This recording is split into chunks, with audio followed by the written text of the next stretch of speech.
Sure. So I was born in Portsmouth. I'm a born and bred Pompey girl. And I currently live over in Bedfordshire. I actually live on a military barracks. My partner, my husband, is in the military. And Wow. I have a son. I have an 11-year-old stepson who is high functioning autistic. And that makes up our beautiful little family group. Um, I'm a nutritional therapist. I'm a naturopathic nutritional therapist, which means I sort of look at the body as a whole and really look at encompassing the person as a whole. But my background has actually been in corporate marketing. So I spent sort of the last decade in the City of London, in the Square Mile, really sort of high adrenaline fueled work, a lot of stress, a lot of stimulants, a lot of lack of sleep, and not great nutrition happens sort of in that world. And that's sort of like a real driver, part of the drivers that sort of led me to do what I do today. Do you need to know more? That's it because I was shocked because literally you going from from marketing now ending up to being a nutritionist is fantastic. Yeah. But literally one I'm really curious about is especially if you can just say again the type of nutritionist that you are practicing. Yeah. So naturopathic nutritional therapy. And Nice. so naturopathy and functional Mm-hmm. medicine really the way that we approach health is to see the person as a whole and to see the body as interconnected. So I look at symptoms, my colleagues, we look at symptoms as real feedback Mm-hmm. signals from the body. They're telling us things. They're telling us that there are imbalances happening. They're telling us that there are nutrient deficiencies. And we don't look at symptoms in silo. So you might go, and I mean, GPs are absolutely wonderful. They do an amazing job, but you might go to a GP with gut issues, with gut irritation, and it's very much just focused on that symptom and that gut, and you're given a medicine to help you there. But I'd sort of want to know more about you. I'd want to understand actually, how's your mental health? How's that going? How are your stress levels? Are you sleeping well? How's your upper digestive symptom? How do you feel in regards to digesting your food in more of the upper tract? Have you got any sort of skin conditions going on? Because everything is so interconnected. I want to understand what your body is telling us. I want to know all of the symptoms that are going on so that I can really listen and tune in to these messages that the body is sending, and I can get to the root cause of what's happening rather than just doing a sticking plaster approach and addressing a symptom as a silo standalone symptom, because I'm yet to find that that's the way it works. It just doesn't. And with this integrative approach, we manage to get health back on track a lot quicker and for the long run rather than just the short-term fix. Wow, that's amazing. I wanted to dig more into to what it is. But before we're going to come back a bit, I want to know more about yourself Sure. because yes, that's very important. What is your hobbies? What do you usually like to spend your time? Do you have any specific sport that you like to do on a daily basis or during the week? I love weightlifting. Really, that's I've been nice. weightlifting. I know I've been weightlifting now for 6 years, minus obviously a bit of a year's gap that we've just had. But yeah, I really love strength training. I really love lifting heavy. I really love sort of building strength, and there's a real sort of boost in the gym when you can really lift and you can really push some good weight. So I'm totally in that boat. I love that. I thoroughly enjoy walking. I'm very fortunate here. I live in the countryside and I really love to get out and walk, and I love to go either over to Wales or up to Scotland and enjoy nature in those sorts of moments as well. I have chickens, so I really enjoy being with my chickens. And actually this year we're growing our own vegetables, so I'm creating an allotment in the garden so that we can, as you can understand my job, I'm really keen to get really quality nutrients in, and I love to know where my food comes from. So it's going to be great. I have my own chickens for my own eggs. It'd be great to start having my own fruits and veggies from my garden. And then I love, apart from obviously being with family and friends, I also really love self-care and really believe in self-care. So I have my 3 Bs, which is books, baths, and bed. And I for love me, it. they are so key for me, making sure where I get really fired up working with clients, and I love working with clients. I get really excited, sort of searching for answers for them, researching, talking to them. But I have to dial back down my nervous system as well, because if I don't look after myself, I can't show up for my clients. So my 3 Bs is sort of like my nighttime routine. I get a book, I have a bath, and I get myself in bed for a good time so that I can sleep well and be ready and on form for the next day. I love it. Literally, that's fantastic. And I think that that's really important what you're saying, because literally, I'm really tempted to just go with the flow because I got a couple of questions, guys, as you know. Okay. Yeah. But yes, I wanted to ask you, okay, I wanted to go just a bit out of the way. And it will be in regards to you're saying that you're working with many people, and probably all of them, they got different type of issues and problems. But what will be the main thing that they come to you? What would be, well, that you recognize that even though they say, oh, I wanted to work on this, you say, oh, it's this. And it's kind of like frequently, that makes sense. Mm. We see in health, in naturopathic health, that the gut is really quite a focal point, and a lot of systems in the body and a lot of ailments in the body tend to go back to the gut. And that's, you know, the digestive system, everything from what we Mm-hmm. eat all the way down to how we get rid of it as well. That's such an important process. If we just go back to basics, what we eat is fuel for the body. What we're feeding ourselves with are nutrients to enable our body to operate.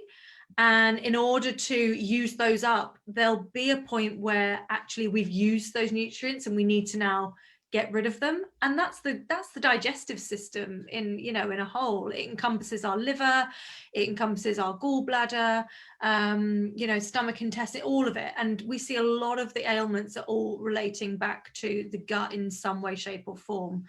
I also see a lot of things relating back to nervous system. So thinking about stress levels and lack of sleep, I think they are often overlooked and quite underrated. And if the nervous system is constantly on fight or flight, if it's constantly in overdrive, you know, that sort of type A personality, which I am a type A personality, I recognize it, and I am it, and I have to do the sort of books, baths, and beds in order to make sure I'm dialing things back down. But that continual high drive can be quite unsettling for the body to keep going at a rate continuously. So they're the 2 things I often see most predominantly when people might come in for skin issue, or, you know, can't lose weight or can't gain weight, or struggling with, you know, hair loss and things. A lot of these things are very much related to very individual organs in the body, but key drivers often tend to lead me right back to the gut and the nervous system. Wow. My, just explode. Yeah, I'm aware of what you're saying, but it's literally, thank you, because I think you give a really clear and easy way to understand what will be the main issues that we got in this century, I would say, because we got, like the mom would say, many things that is on a plate, I would say, with a lot of ingredients that our body may not recognize, and that's where it's affecting us maybe. And you are the good one here, so correct me if I'm wrong. But I think it's as well a bit of common sense. What do you think? That sometimes we are forgetting our common sense, and we are just trusting on devices and trusting on other things, and sometimes we just forget that we just need to stop and think. What do you think about that as well? Yeah, I'm a big believer in going back to basics. I think sometimes we That's think what you say. we're missing that magic pill, we're missing that device, like you say, that's going to be the key to it all. And actually sometimes, and I do a lot of this with my clients, where I just start really low and slow, and we just strip it back to the basics. I agree with not overwhelming the system as well, so that's another reason I like to go in quite low and slow. But, you know, remembering how are we nourishing our body, and, you know, is this true nourishment, and, you know, what are we hydrated, are we sleeping well, what's our support bubble like, especially in the last year, where's our support and our resources, because it's been a pressurized 12 13 months. Stripping it back to these basics, you know, looking at proteins, carbohydrates, fats, hydration, and fiber, your 5 macronutrients, you know, and then the things that you're surrounding yourself in everyday life, even your environment. These tulips are not placed here for this particular talk. I have tulips on my desk. I like to bring the outside in. My environment is really key for me. How I set up my desk. This is the space I'm going to spend every day in. I want to be comfortable. I want to enjoy it. I want to be here. All these things I think we can often overlook, push them under the rug, think they don't matter, and they all play a really key role. So I'm a massive one about going back to basics and just, stripping it down. Absolutely, yes. 100% agree with you. And I think that is amazing what you're doing, literally, because that's what sometimes we are not expecting. And that is the other question that I want to ask you, because probably you working as well as a nutritionist, I share with you as well, many people come to me and they go expectations. So they come to me and they say, I wanted to do this and I just wanted to focus on that. But that sometimes I feel like, oh, I'm getting used to it. But in the first years, it was, how can I tell them that it has to be something else that we need to follow? But what will be the main expectations that people come to you when they are approaching to have to work with you for especially for nutrition? What is the main expectations that they are coming to you? It's really varied. It really is very varied. I mean, sometimes people come to me for weight loss. Mm-hmm. Sometimes they know they might have a condition such as, a thyroid condition. They know they might have pre-diabetes. They might have IBS. They might have a diagnosis that they're holding and they're not quite sure what to do with, and they want to not only possibly seek medical and medical advice, but they want to consider those basics as well. Or it can be the symptoms that are drivers that nobody's able to provide them answers with. That they've been taking Gaviscon for their reflux for the last however many years, and they actually want to know why on earth have they got reflux in the first place, because the doctor just tells them to keep taking Gaviscon because it's working.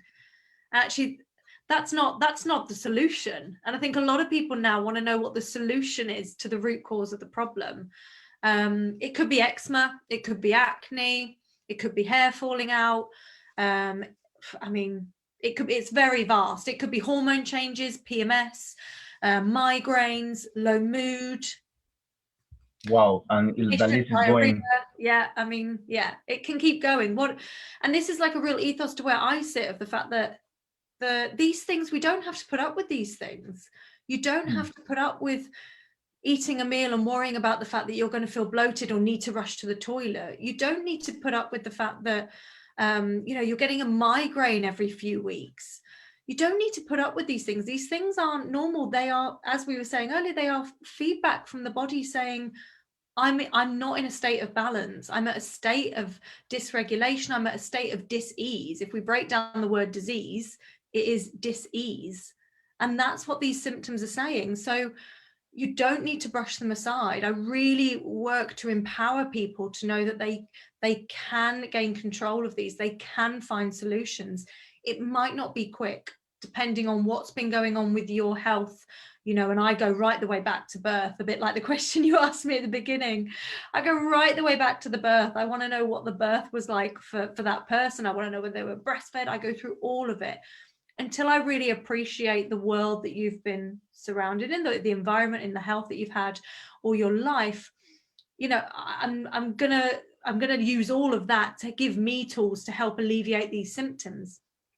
There might be some really quick wins that we can gain, and some things might take time, but I absolutely believe we are all worth it, and we are here to live a great life. And if there is any sort of health condition or symptom that's preventing you from living a great life, you absolutely deserve to address it and to see a nutritional therapist or whoever is most appropriate for you to find a solution and to find resolution. Absolutely, I can just hear sitting down and listening to you for hours. It's like literally I'm so in love with what you're saying, because I think that many people need to know that it's not that complicated to you to get back to look your best. So that is kind of like the title that we put to this talk, this interview that we're having today, guys. It's not complicated, guys. Sometimes I think we overcomplicate things, putting more things over the problem. make him more bigger instead of just going for the solution, as Natalie said. Yeah. So If every it's complicated, that's on me. I'm the one that exactly has to do the complicated work. I'm the one that has to work out all the mechanisms and 100%. pathways.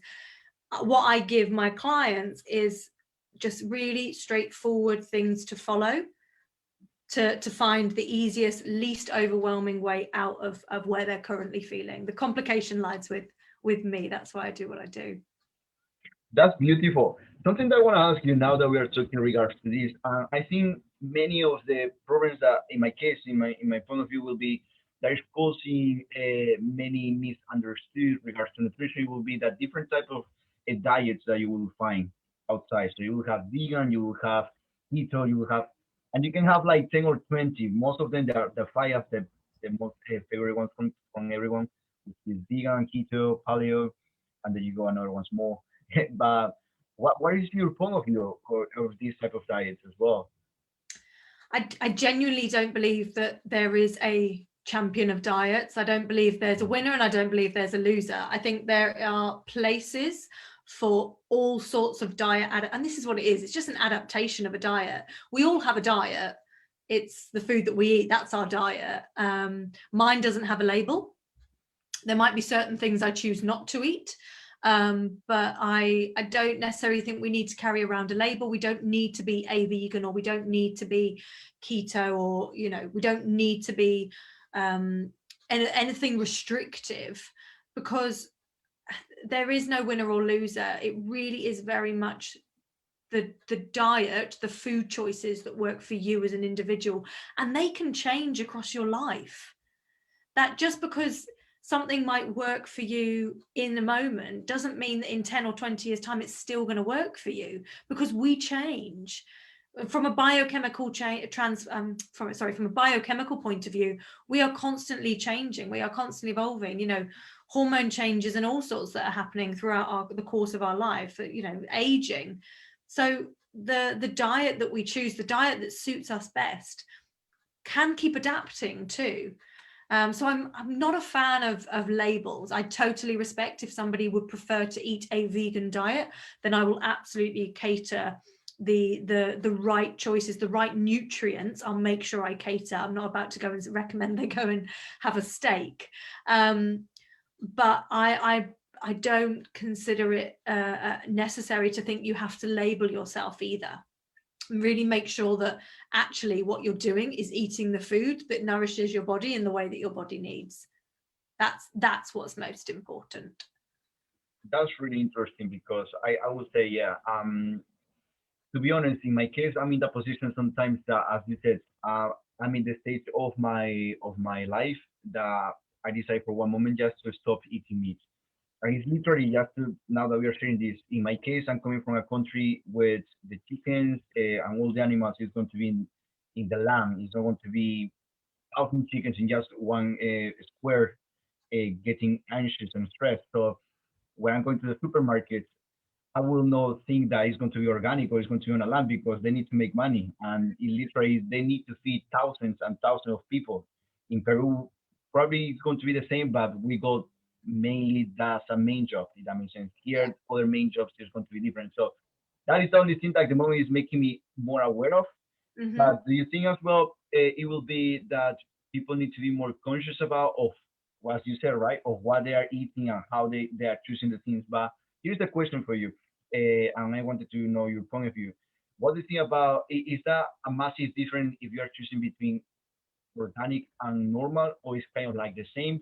Because that would be a really good point of view to share as well. Yeah, absolutely. No, and what you've just said there, this all really links into actually what quality of food do we want to eat? And I'm totally one for, actually, if you are a meat eater, knowing where you get your meat from, knowing where you're and I don't mean you get it from Sainsbury's or you get it from Tesco. That's not what I mean. I mean really knowing which farmer was raising the cows that provided you the beef, and what life did those cows have. Because if we take that as an example, I want, if I am going to eat beef, and I don't tend to reveal my diet because I don't want people ever thinking that what I do is what they should do. What I do is just what I do.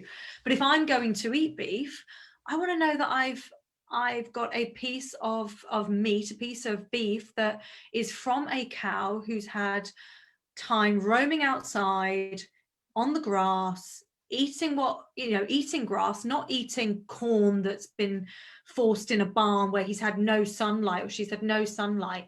I want to know that that cow has had a wonderful life, because if we consider all the things that we want, all the happiness, that how the happiness makes us feel, and all those good hormones make us feel on a day-to-day, I want that cow to be having, feeling great. Because when I eat that meat, I eat everything that that cow has been feeling and eating too. Am I making sense? Absolutely, yes. Yeah. And I And think it's similar, that's when you look at sort of farm salmon versus wild salmon, and it comes a little bit different. I'm not going to go into Seaspiracy because I haven't watched it, but I don't particularly want a farmed bit of salmon where they have no room to move and they're force fed a type of corn. I want a wild salmon that's been eating what salmon should be eating, that's been eating off the algae, and that's been that's been in fresh water, because that's the goodness that I want to take in. And what we see the difference is a difference in the levels of sort of omega-3 and 6 fats. And the omega-3 fats being those that are really anti-inflammatory, and the omega-6 fats being the slightly more inflammatory. If we take meat or fish that has not been given that sort of quality of life, that sort of grass-fed, that sort of more organic, free-range life, we really see a real imbalance in that meat in regards to the fat content. And that's what we eat, and therefore that's what we deliver to our bodies. So I do think these sorts of things are very important. And sorry, I know you asked me directly in regards to the organic versus non-organic. it's totally fine what you say. Yeah. I think that people can find their own choices and solutions based on your explanation. But if you want to say something in regards to it, go for it. Well, only in regards, I mean, we don't have lots of data for it, and I'm not sure we ever will, because I'm not sure what financial benefit anybody gets from spending a lot of money doing a research project on organic produce. No That one is the thing, really earns money off the back of that. So because that's my big thing at the moment. And yeah. deep I'm so conscious about what is going through my body, because I'm a person who is taking responsibility for others. So I need to be the person who is going to be. I wanted to take the decision that you can see me as an example instead of not. But I wanted to be social as well, which sometimes you being stopping from eating something that many people does. Mm, You need to find the right balance. If that makes sense. Which absolutely. I'm still finding. Yeah. But something that I want to tell you just to finish with this, especially with this thing, because we can go for hours, and I Oh, love good. to talk as well. It will be which type of approach, which I totally understand. Hey guys, please, you don't need to follow her diets. Okay, I just Yeah. want to this out of curiosity. All Yeah. right. So what is it? Do you choose organic? Do you choose this type of farms that you can see and double check that they are having a really not health, well, healthy as well, and happy life, all these animals?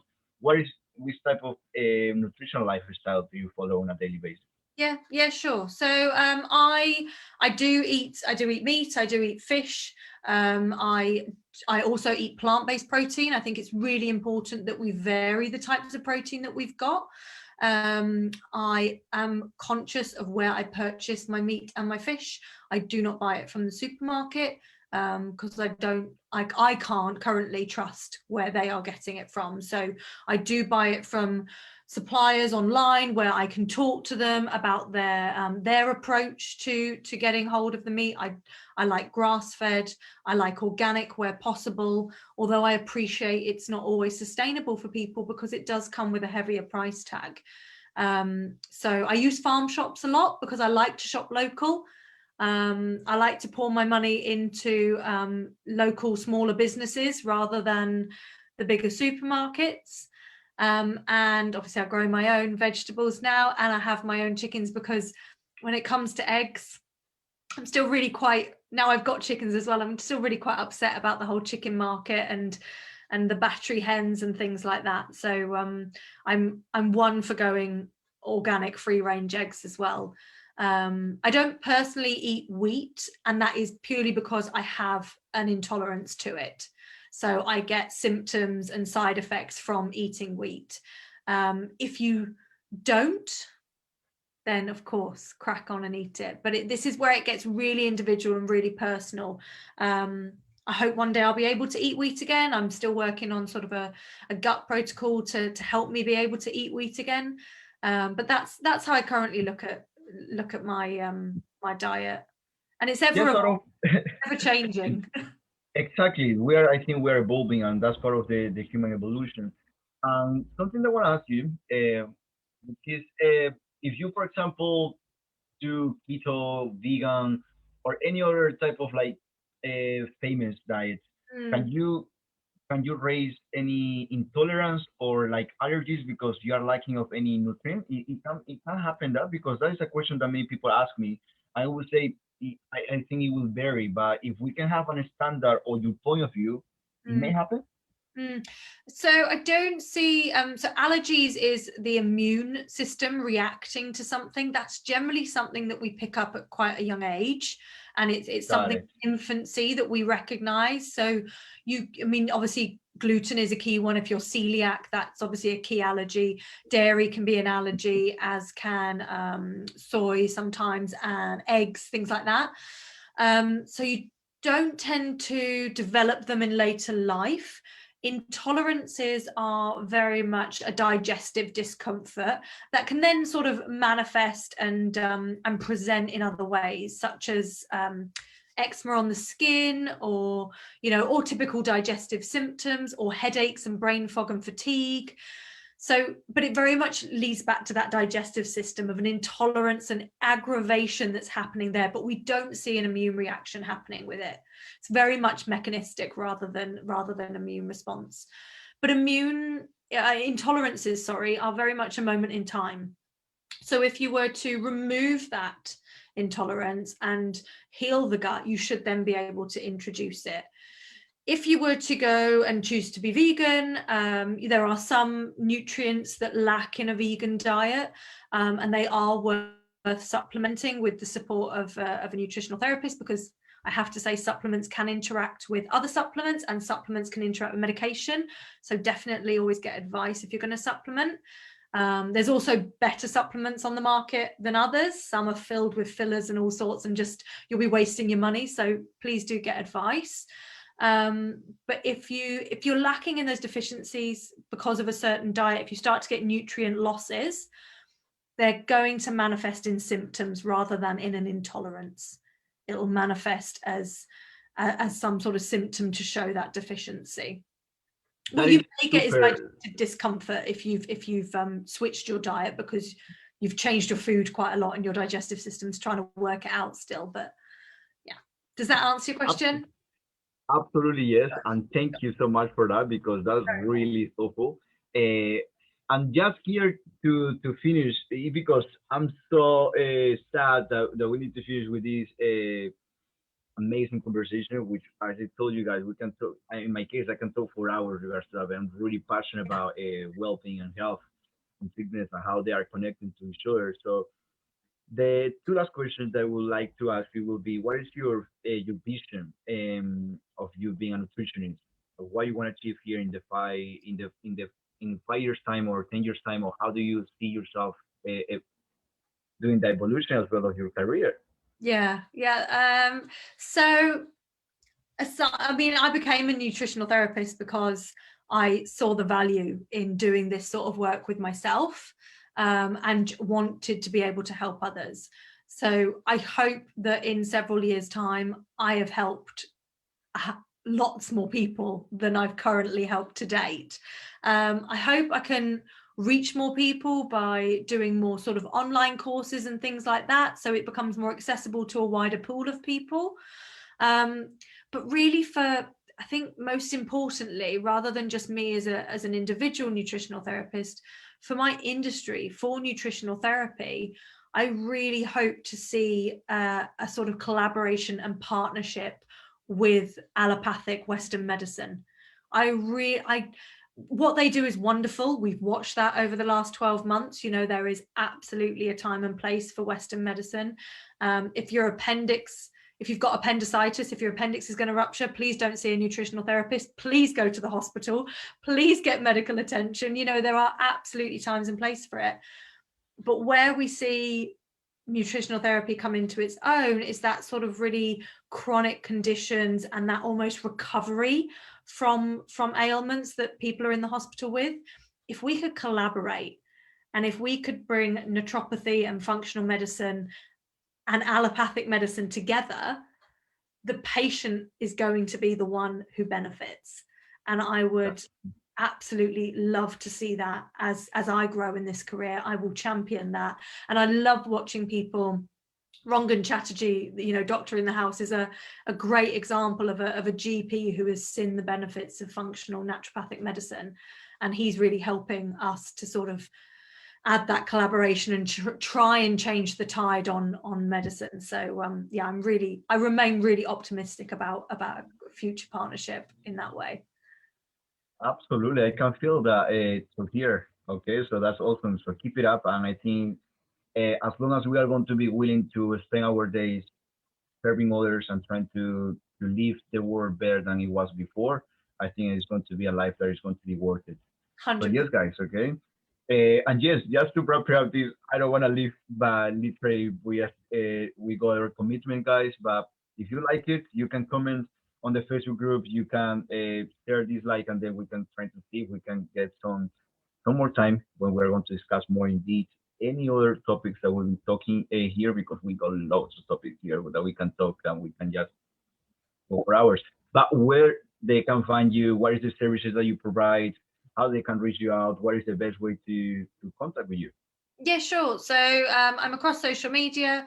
You'll find me on Facebook at Nutrition with Natalie Louise. You'll find me on Instagram at Natalie Louise _nutritionist. And my website is natalielouisenutrition.com.